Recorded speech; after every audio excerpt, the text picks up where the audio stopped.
ukuthi inkinga yakho awukaze uzibone. Number 2, imistake ayenzile ukuthi ahamba ayotshela abantu abaguqile abatshela ukuthi yena umile bona abaguqile. Ungabatshela abantu ikusasa ngoba kekho umuntu ohappy ngokuba isubordinate yakho kusasa.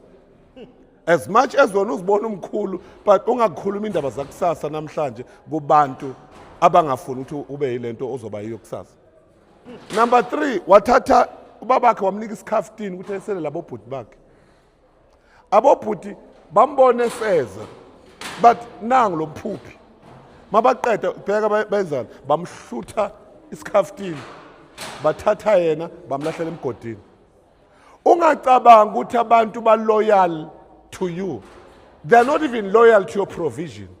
Umuntu noma ungamgayani uzokubetray lokumgaya. Beka bagaya iplate but ekugcineni bamfaka emgodini lokwenze neplate. Ayikho into eshintsha ingqondo yomuntu about you noma ungamenzelani. Ilento bengifuna ukuthi uyazi namhlanje bonke obenzele something enhle ungamangali ukuthi ekugcineni mabathi ubetray uPastor Sid ubetray ubona because people they are not loyal to you noma ungenzani. uBishop ayimagama ngiyabona.